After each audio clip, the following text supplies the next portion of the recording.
अस्सलाम वालेकुम नाजरीन। रोशन टीवी इंटरनेशनल की कोशिश होती है कि दुनिया भर में जहां भी ऐसे खूबसूरत लोग हों उनसे हम आपका तारुफ करवाएं।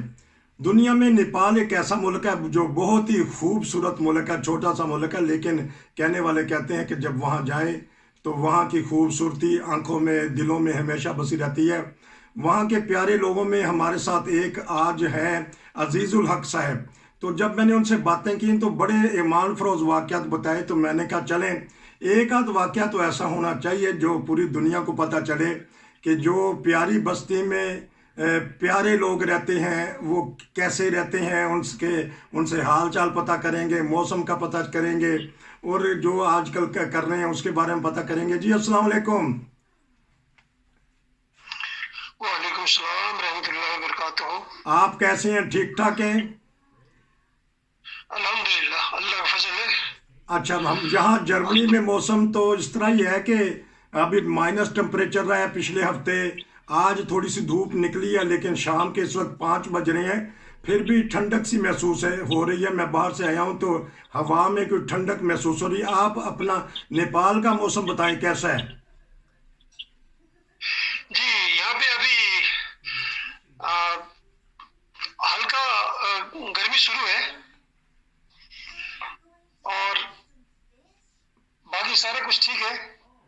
नहीं, आ, कितने मौसम होते हैं? चार है वहाँ मौसम, सरमा गर्मा बहार खजां के टेम्परेचर सारा साल एक ही रहता है? नहीं नहीं, मौसम बदलता रहे, लगभग 4 मौसम होते हैं। जी। एक तो लगभग गुलाबी मौसम है अभी आजकल, हाँ जी। और गुलाबी मौसम से अब थोड़ा गर्मी शुरू है। जी। जी जी। हाँ जी, कैसा टेम्परेचर है आज का? टेम्परेचर अगर आपको महसूस हो रहा हो कि इंसान जैकेटें पहनेगा, रात को लिहाफ लेगा, या कैसा है मौसम बताइएगा। नाजरीन आपको पूरी दुनिया सुन रही है इस वक्त। नहीं, अभी तो लिहाफ लगभग नहीं लेना पड़ेगा, क्योंकि हल्का चादर लेने से काम चल जाएगा आजकल। अच्छा। तो जी, ये गर हमारे इलाके की बात है। इधर पहाड़ी इलाके में जाएंगे तो फिर उधर तो फिर आपको लिहाफ लेने पड़ेंगे। अच्छा, तो नॉर्मल जिस इलाके में आप रहते हैं वहाँ बर्फबारी भी होती है सर्दियों में, या मौसम खुशक रहता है कि ठंड हो जाती है खुशक रहता है? नहीं नहीं, हम जहाँ जिस इलाके में रहते हैं, यहाँ तो आपके जो इंडिया का जो मौसम होता है जी। उस हिसाब से मौसम इधर भी होता है। लेकिन इधर जो पहाड़ी इलाका जो इधर आता है, उधर फिर मौसम बदल जाता है, चेंज हो जाता है। तो ठीक। चीन का जो मौसम होता है ना उधर, चाइना का, हाँ जी। तो उधर का मौसम फिर इधर पहाड़ी इलाके में होता है। अच्छा। तो उधर बर्फ वगैरह पड़ता है, ठीक। लेकिन हमारी तरफ बर्फ नहीं पड़ता। ठीक। उधर पहाड़ में ही सिर्फ बर्फ पड़ता है। अच्छा, ये बताइएगा कि नेपाल में कौन कौन सी जुबानें बोली जाती हैं, क्योंकि जब कोई नेपाली उर्दू बोले तो हमें हैरानगी होती है। हिंदी कहेंगे हम इसको कि उर्दू कहेंगे या नेपाली कहेंगे, जो आप मेरे से गुफ्तगू कर रहे हैं? असल में मैं खुद इस बात को नहीं समझ पाया आज तक। हाँ। ना तो मुझे अच्छी तरह उर्दू आती है, अच्छा। ना मुझे अच्छी तरह हिंदी आती है। अच्छा। हाँ, मैं नेपाली तो एक अच्छी तरह बोल लेता हूँ। अच्छा। तो जी। अच्छा। तो नेपा मिजाज में अगर समझ ले तो बस काम चला लेता हूँ। अच्छा। तो लेकिन जी। नेपाल में अपनी नेपाली बोली है, ये किसका, इसका रस्मुल खत कौन सा है? अरबी वाला है या इंग्लिश वाला है? नहीं, ये तो नेपाली है। ठीक। ये इंग्लिश और वो अरबी वाला नहीं है। ठीक। ये हिंदी की तरह लिखी जाएगी? हाँ, लिखिए तो हिंदी की तरह लिखी जाएगी बिल्कुल, अच्छा।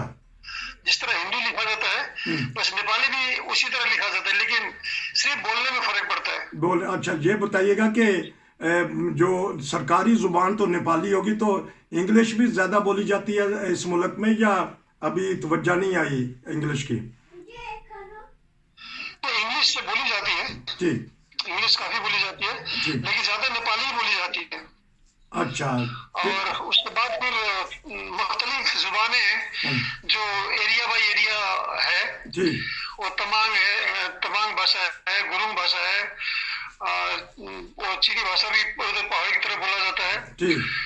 कई जुबानें हैं इसमें, लेकिन भोजपुरी है, मैथिली है, है, ये तमाम सारी जुबानें हैं, तो लेकिन खास करके पूरे देश में नेपाली बोली जाती है। अच्छा, ये बताइए कि कौन से बड़े बड़े मज़ाहब हैं नेपाल में, क्योंकि पाकिस्तान में मुसलमान हैं, हिंदू भी हैं, ईसाई भी हैं, सिख भी हैं, तो नेपाल में बड़े बड़े मज़ाहब कौन से हैं?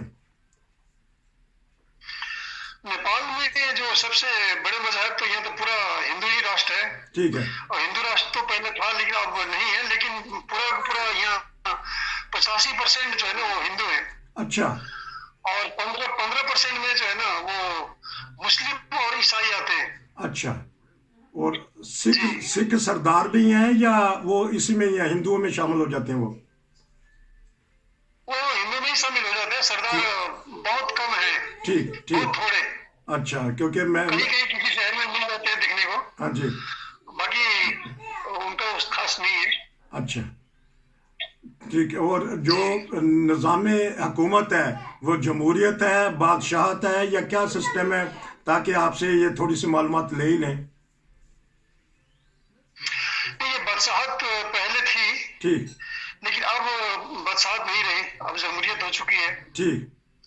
तो तो अब इलेक्शन बाकायदा होता है, ठीक और इलेक्शन करके जो है ना फिर वो वजीर आजम चुना जाता है। ठीक ठीक।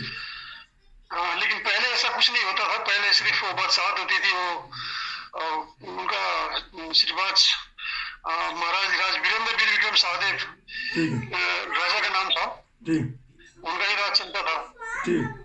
अच्छा, अब मैं क्योंकि चंद मिनट रह गए, मैंने सोचा कि चलिए वो वाक़या पता कर लें, क्योंकि आपने बाद में बैत की है, तो आपका बैत का मूजिब क्या बना? जो ईमान फरोज़ वाक़या मुझे आपने बताया, उसमें से एक वाक़या ज़रूर बताइएगा ताकि दोस्तों को पता चले कि जिसको शरह सदर हासिल होनी होती है तो अल्लाह ताला किस तरह फिर ज़राए पैदा करता है कि आपका जमात अहमदिया में या अहमदियत को कबूल करने का ईमान फरोज़ वाक़या पूरी नाज़रीन को बताएं।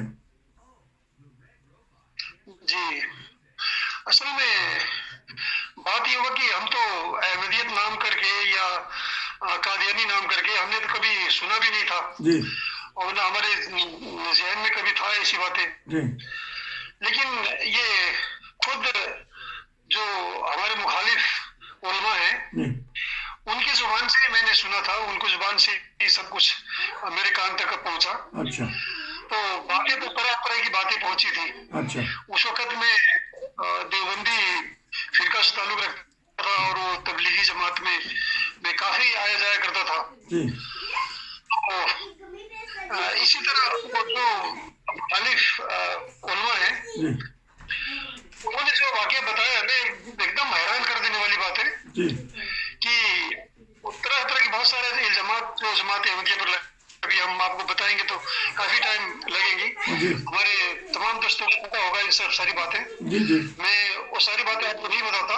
जी तो अभी उसमें से एक दो बातें पॉइंट ये थी कि उनकी कुरान मजीद अलग है, उनकी एक नबी अलग है, अच्छा वो कलमा कुछ और रंग से पढ़ते हैं, जी नमाज वो दक्षिण की तरफ करके पढ़ते हैं। अच्छा। इस किस्म की बातें वो उन्होंने कहा। तो तब तक जो है ना मैं कहीं बाहर गया हुआ था, तबलीग जमात में ही था मैं। ठीक तो तब तक मेरे वालिद साहब और मेरे अंकल उन्होंने वो बैत कर ली इस जमात की, अच्छा और वो पढ़े लिखे नहीं थे, ना उतना दीनदार थे, ना कुछ उनको पता था। जी तो उन्होंने पता नहीं क्या कुछ देखकर उन्होंने जो है ना बैत कर ली ठीक कि भाई हमें एक मौलवी साहब मिल जाएंगे और हमारे गांव में पढ़ाएंगे। तब तक उन्होंने बैत कर ली। मैं फिर आया तबलीग जमात में से, घर में आया जी तो मैंने देखा कि ये तो बहुत मुझे अचानक मेरे पैरों तले जमीन खिसक गई अच्छा कि ये आप लोगों ने क्या कर लिया। ठीक मैंने इनके बारे में ऐसी ऐसी बातें सुनी जो मैं सुना था उन जो हमारे मुखालिफ उलमा से, हाँ जी वो बातें मैंने सुनी। मैंने कहा आप लोगों ने क्या कर लिया, ठीक इनकी नमाज अलग है, इनकी नबी अलग है, इनकी कुरान अलग है, ये तमाम सारी बातें। ठीक तो मैंने काफी उनको समझाने की कोशिश की। मैंने कहा कि इनको जल्दी निकालो, आप नहीं निकालेंगे तो हमारे जो रिश्तेदार है वो सारे हमें जो है ना बैकआउट कर देंगे कि हम कहीं के नहीं रहेंगे। तो वो कुछ देर के लिए मेरे बातों पे आ गए। ठीक उन्होंने कहा कि चलो ठीक है, अच्छा अगर आप कहते हो, अगर ऐसी बात है तो निकाल देंगे। तो हमने उन्होंने, मेरे अंकल ने कहा कि ठीक है, तुम एक काम करो, अभी थोड़े दिन बाद जो है ना वो जलसा सालाना कादियान का होने वाला है, तो जो तुम बातें कहते हो, जो मौलवी से सुन के तुम आए हो, अगर ऐसी बातें हैं तो हम छोड़ देंगे, और अगर ऐसी बातें नहीं है तो क्यों खामखा मुखालफत में पड़े हुए हो। हमारे बच्चे जो है ना वो पढ़ रहे हैं, हमें दीन इस्लाम सिखा रहे हैं, तो हम अंधेरे में थे अब तक, तो अभी इनको रहने दो, बहरहाल ऐसी बात होगी तो हम इनको भगा देंगे, हटा देंगे। अच्छा।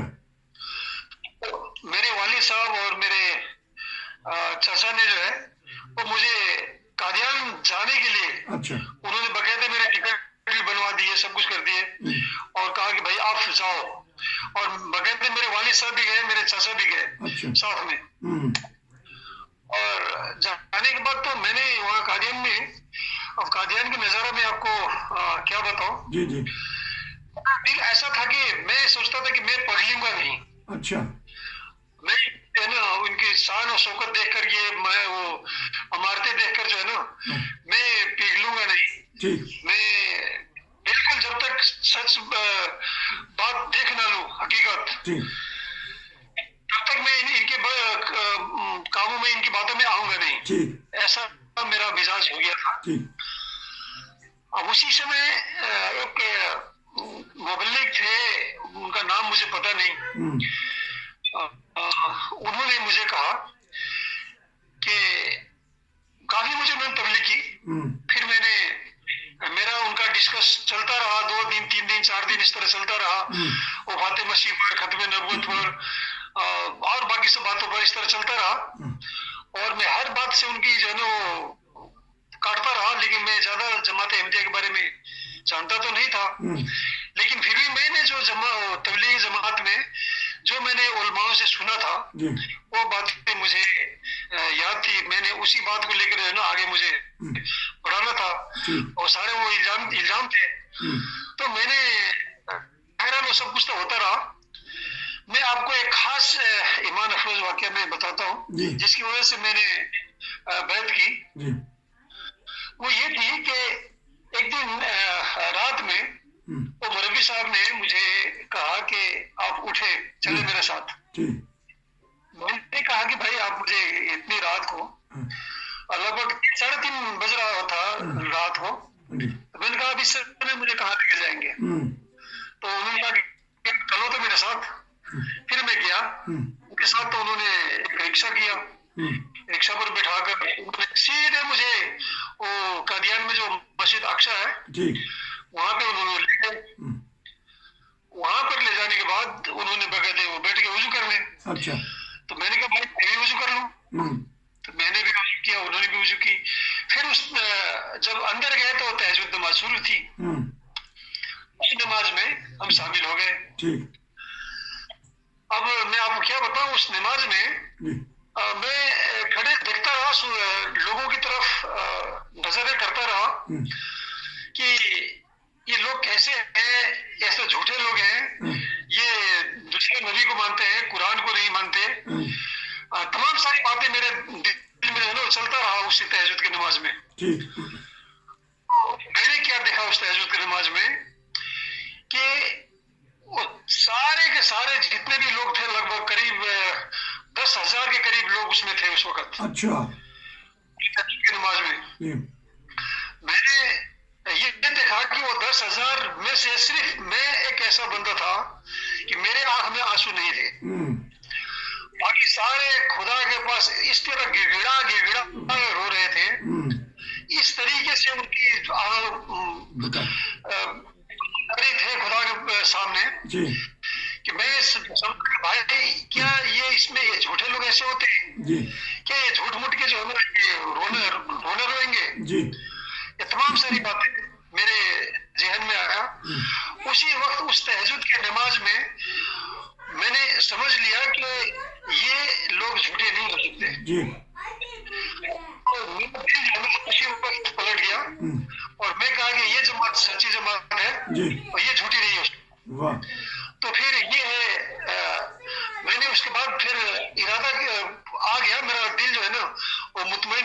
ठीक।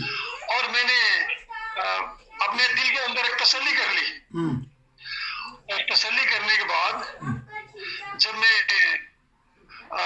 एक मुरब्बी साहब के पास जब पहुंचा, उनके पास मैं आके मुरब्बी साहब ये बताए, यार इस तरह जो आप हम खैर हमारा 2-3 दिन से डिस्कस चल रहा है, लेकिन वो डिस्कस तो मुझे कुछ ऐसा असर नहीं किया, लेकिन ये जो तहज्जुद की नमाज जो मैंने अभी पढ़ा है, मैंने जिंदगी में कभी नहीं पढ़ा था इस तरह। आज मुझे जो है ना, ये तहज्जुद की नमाज ने मेरा दिल मुतमईन कर दिया कि ये झूठे लोग नहीं हो सकते जी। तो आप जो है वो मेरा बैत ले लें। अच्छा। कादियान में ही जो है ना मेरा बैत उन्होंने लिया। और जब एक और बात मैं आपको बताऊं, जब उन्होंने मुझे बैत लिया तो उन्होंने मुझे बैत फार्म पढ़ के सुनाया। ठीक। जब बैत फार्म पढ़ के सुनाया तो मैंने महसूस किया कि यार इस किस्म की बातें जो है ना, जो उन्होंने मुझे सुना रहे थे पढ़ के सराहत बैत, इस किस्म की बातें तो मैंने जिंदगी में सुना ही नहीं था। ये एकदम ही तो सच्ची बात है। इस बात में तो क्या मुसलमान मतलब कि हर इंसान को जो है ना वो लब्बे कहना चाहिए। तो मैंने बड़े दिल खुश करके जो है ना और कहा कि भाई मैं बैत करता हूँ और आज की तारीख से मैं अहमदी हूँ। मुझे ऐलान किया, अपने चाचा के पास आया। अच्छा। अपने अब्बू के पास आया, उनको मैंने खुशखबरी दी कि मैं कहा मैं बैत कर चुका हूँ, मैं अहमदी हो चुका हूँ, अब डरने की कोई जरूरत नहीं है। ठीक। तो अच्छा, ठीक है। अच्छा, इस तरह के मैं, क्योंकि अब वक्त ज़्यादा हो गया कि आपने तो मुझे ईमान फरोज़ वाक़यात बहुत सारे बताए हैं, तो आज इसी पे हम ख़त्म करेंगे। इंशाल्लाह आपसे सिलसिला जारी रहेगा। तो आखिर में सिर्फ ये बता दीजिएगा कि आपकी उस वक्त उम्र कितनी थी? जी, मेरा उम्र उस वक्त 25-26 करीब उम्र होगा। ठीक। ये 1995 की बात है। ठीक ठीक। अब माशाल्लाह आपने बहुत ही ईमान फरोज़ वाक़या बताया। तो नाज, क्योंकि बाज़ दफ़ा व्हाट्सएप पे या वाईफाई नहीं मिलता या आवाज़ सही नहीं आती नेपाल में, उधर भी जंगलात होते हैं। नाज़रीन, जाने का ये मकसद है कि जब अल्लाह ताला शरअ सदर दे देता है, जब किसी की काया पलटना चाहता है, तो सिर्फ एक तहज्जुद की नमाज। तो उन्होंने कहा है कि मैं वाहिद ऐसा बंदा था जिसकी आंख में आंसू नहीं थे, बाकी सारे के सारे अल्लाह के सामने आओ बका कर रहे थे। फिर उन्होंने कहा कि ये झूठों की जमात नहीं हो सकती, ये सच्चों की जमात है। इन्होंने वहाँ जाके देख लिया, कुरान भी वही, नबी भी वही, काबा भी वही, नवाज भी वही। जमात अहमदिया असल में हकीकी इस्लाम का मज़हर है। इंशाल्लाह अजीज़ुल हक साहिब, आपसे दोबारा मैं राब्ता करूँगा, आपसे बहुत प्यारे ईमान फरोज़ वाक़यात सुनेंगे ताकि लोगों के ईमान भी ताज़ा हों। और जो नेक रूहें हैं दुनिया में फैली हुई हैं, जो बैत करना चाहती हैं, जमात अहमदिया में आना चाहती हैं, तो उन्होंने एक नुस्खा बता दिया, बेशुमार नुस्खे हैं। एक तहज्जुद का भी बता दिया कि अपने अल्लाह से रहनुमाई मांगें। आपका बहुत शुक्रिया कि आपने मुझे वक़्त दिया। तो इंशाल्लाह मैं आपसे दोबारा मुलाकात होगी। नाज़रीन, जहाँ भी आप दुनिया में रहते हैं, हमारे से रब्ता कीजिएगा। हम आपके ईमान फरोज़ वाक़यात दूसरों को बताएंगे। कुछ और कहना चाहती हैं तो बता दीजिएगा, वरना प्रोग्राम ख़त्म करें। जी, जज़ाक बहुत शुक्रिया। बातें बहुत सारी हैं, फिर हम आइंदा आपको करेंगे। आइंदा हम बताएंगे। नाज़रीन, अगर आवाज़ की कोई थोड़ी सी कमी बेशी हुई है तो माज़रत चाहता हूँ, क्योंकि बाज़ दफ़ा आवाज़ क्लियर नहीं आती। नसीर को इजाज़त दीजिए। रोशन टीवी इंटरनेशनल देखते रहिएगा और सब्सक्राइब करना ना भूलिएगा। इंशाल्लाह फिर मिलेंगे नए वाक़या के साथ, नए मेहमान के साथ, नई रूह के साथ, नए ईमान फरोज़ वाक़या सुनने के लिए रोशन टीवी देखते रहिए। अस्सलाम वालेकुम। वालेकुम सलाम रहमतुल्लाह।